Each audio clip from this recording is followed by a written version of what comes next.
Hello, I hope you guys are doing well. So ये हफ्ता जो है पूरे तरीके से हॉलीवुड को डेडिकेटेड है, हर तरीके से, चाहे वो इंडियन मार्केट हो चाहे वो दुनिया की मार्केट हो, and I tell you why. So अगर हम बात करें Barbenheimer, that is Barbie and Oppenheimer, तो आई थिंक सेंसेशन है, nothing short of sensation.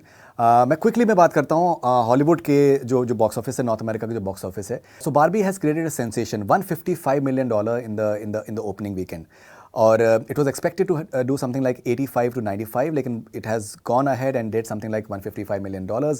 Oppenheimer was expected to do around $75 million. It has gone on to do $80.9 million on the North American belt.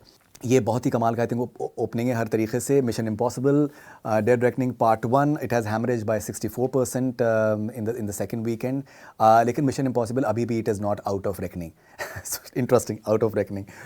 उसका reason क्या है कि Asia में it is doing very well. Japan में opening करीबन $7.9 million के लिए है। Barbie and Oppenheimer overall in Asia relatively उतना अच्छा नहीं कर रहे हैं compare to what mission impossible is doing.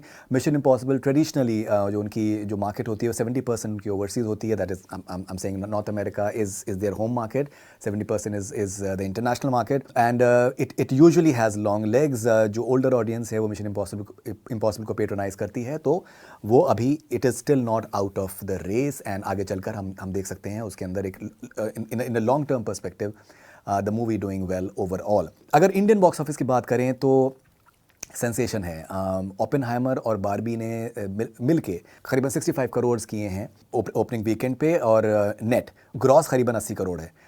इसमें से करीबन अप्रॉक्सीमेटली 50 करोड़ ओपेनहाइमर ने किए हैं, और अप्रॉक्सीमेटली आप समझ लीजिए 15-16 करोड़ अप्रॉक्सीमेटली बारबी ने किए हैं। बारबी के स्क्रीन्स कम हैं। यहाँ पर हमें यह भी समझना इंपॉर्टेंट है कि 65 करोड़ जो बिज़नेस हुआ है उसमें करीबन 60 करोड़ जो बिज़नेस इंडिया में हुआ है वो इंग्लिश लैंग्वेज का हुआ है। Now that also tells you something कि दैट इंग्लिश लैंग्वेज की फिल्म ओपनिंग वीकेंड में दोनों मिला के अगर हम बात करें तो 60 करोड़ कर सकती है। तो language is not the concern, content is okay. अगर हम देखें जिस तरीके की बातचीत हो रही है क्रिस्टोफर नोलन की फिल्म्स के हिसाब से, इंडिया में बहुत अच्छा रिस्पांस है, may be one of the best. It is also being said that 100 crore picture cross करेगी ना। एक हॉलीवुड की फिल्म 100 करोड़ क्रॉस कर रही है। यहाँ पर हमें यह भी समझना ज़रूरी है कि सत्य प्रेम की कथा जो उसका लाइफ टाइम बिजनेस एक्सपेक्टेड है वो समथिंग लाइक 75 करोड़ है। सो आप अंदाज़ा लगा सकते हैं कि हॉलीवुड किस तरीके से क्रश कर रहा है बहुत हद तक बॉलीवुड की फिल्म्स को। बॉलीवुड की फिल्म्स अगर हम पठान की बात करें तो उसमें एक कुछ दम है।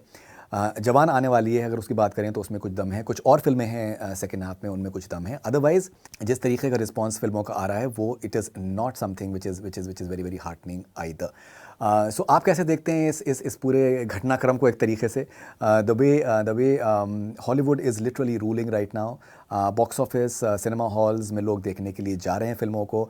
आपको कुछ देना पड़ेगा, you will have to offer something which is literally unique. Oppenheimer की अगर हम बात करें तो 100 मिलियन का उसका बजट है। 80.9 तो सिर्फ नॉर्थ अमेरिका में कर लिया है। The film is may be one of the best reviewed films in the recent times. It is being called the best Christopher Nolan film. It's being called the best biopic ever. So ये I think जो reviews इस तरीके के आ रहे हैं तो वो बहुत पॉजिटिव हैं, और लोग देखेंगे पिक्चर को। ओल्डर ऑडियंस इसको पेट्रोनाइज करेगी।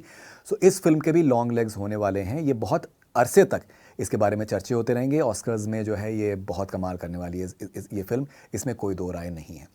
आप कैसे देखते हैं इन सारे एक्टिविटीज़ को, इन सारे जो भी सिचुएशंस इस तरीके से आ रही हैं कि इंडिया में जो OTT है, कोहरा for example, it is doing so well on OTT, लेकिन जो फिल्में हैं वो उतना अच्छा बिजनेस नहीं कर रही हैं सिनेमा हॉल्स के अंदर।